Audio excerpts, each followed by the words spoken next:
ಸದ್ಯದ ನಂಬರ್ಸ್ನ ಗಮನಿಸ್ತಾ ಇದ್ದೀರಿ. 174 ವಿಧಾನಸಭಾ ಕ್ಷೇತ್ರದಲ್ಲಿ ಎನ್ಡಿಎ ಮೈತ್ರಿಕೂಟ ಮುನ್ನಡೆಯನ್ನ ಕಾಯ್ದುಕೊಂಡಿದೆ. ಭರ್ಜರಿ ಸೀಟ್ಗಳು 174, ಅದರಲ್ಲಿ ಜೆಡಿಯು 75, ಬಿಜೆಪಿ 74ರಲ್ಲಿ ಮುನ್ನಡೆಯನ್ನ ಕಾಯ್ದುಕೊಂಡಿದ್ದಾವೆ. ಸಮಬಲದ ಸಾಥನ್ನ ಎರಡೂ ಪಕ್ಷಗಳು ಮೈತ್ರಿಕೂಟದಲ್ಲಿ ಕೊಡ್ತಾ ಇರೋದು.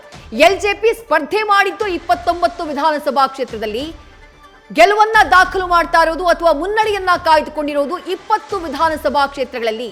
ಇತರರು 3. ಮತ್ತೊಂದು ಕಡೆ ಮಹಾಗಠಬಂಧನ್ ಅವರ ನಂಬರ್ಸ್ನ ಗಮನಿಸ್ತಾ ಇದ್ದೀರಿ. 65 ವಿಧಾನಸಭಾ ಕ್ಷೇತ್ರದಲ್ಲಿ ಕಳೆದ ವಿಧಾನಸಭೆ ಚುನಾವಣೆಯ ಸಂದರ್ಭದಲ್ಲಿ ಬಿಹಾರದಲ್ಲಿ ಸಿಂಗಲ್ ಲಾರ್ಜೆಸ್ಟ್ ಪಾರ್ಟಿಯಾಗಿದ್ದಂತಹ ಆರ್ಜೆಡಿ ಪಕ್ಷ ಈ ಬಾರಿ ಕುಸಿತ ಕಂಡಿದೆ.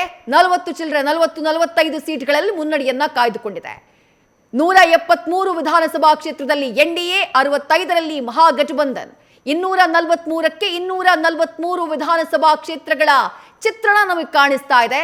ಯಾವ ಪಕ್ಷ, ಯಾವ ಮೈತ್ರಿ ಎಷ್ಟು ಸೀಟ್ಗಳಲ್ಲಿ ಮುನ್ನಡೆಯಲ್ಲಿದೆ ಅನ್ನುವುದನ್ನು ನೋಡ್ತಾ ಇದ್ದೀರಿ. ಇನ್ನು ಎನ್ಡಿಎನಲ್ಲಿ ಜೆಡಿಯು 75 ವಿಧಾನಸಭಾ ಕ್ಷೇತ್ರದಲ್ಲಿ, ಬಿಜೆಪಿ 73 ವಿಧಾನಸಭಾ ಕ್ಷೇತ್ರದಲ್ಲಿ, ಲೋಕ್ ಜನಶಕ್ತಿ ಪಾರ್ಟಿ 20 ವಿಧಾನಸಭಾ ಕ್ಷೇತ್ರದಲ್ಲಿ, ಹಾಗೆ ಇತರರು 3ರಲ್ಲಿ ಮುನ್ನಡೆಯನ್ನ ಕಾಯ್ದುಕೊಂಡಿದ್ದಾರೆ. ಮತ್ತೊಂದು ಕಡೆ ಮಹಾಗಠಬಂಧನ್ ಆರ್ಜೆಡಿ 45, ಕಾಂಗ್ರೆಸ್ 14. ಕಳೆದ ವಿಧಾನಸಭಾ ಚುನಾವಣೆಯಲ್ಲಿ ಆರ್ಜೆಡಿ 75 ಸೀಟ್ಗಳಲ್ಲಿ ಮುನ್ನಡೆಯನ್ನ ಕಾಯ್ದುಕೊಂಡಿತ್ತು. ಆ ಮಟ್ಟಿಗೆ ಆರ್ಜೆಡಿಗೆ ಬಹಳ ದೊಡ್ಡ ಲಾಸ್ ಆಗಿದೆ. 45 ವಿಧಾನಸಭಾ ಕ್ಷೇತ್ರಗಳಿಗೆ ಸೀಮಿತ ಆಗಿದೆ. ಥರ್ಡ್ ಲಾರ್ಜೆಸ್ಟ್ ಪಾರ್ಟಿ ಆಗುವತ್ತ ಆ ಚಿತ್ರಣ ಕಾಣಿಸ್ತಾ ಇದೆ. ನಂಬರ್ಸ್ ಅದನ್ನ ಹೇಳ್ತಾ ಇದೆ. ನ್ಯೂಸ್ ಫಸ್ಟ್, ನಿರ್ಭೀತಿಯಿಂದ ನಿಮ್ಮ ಪರವಾಗಿ.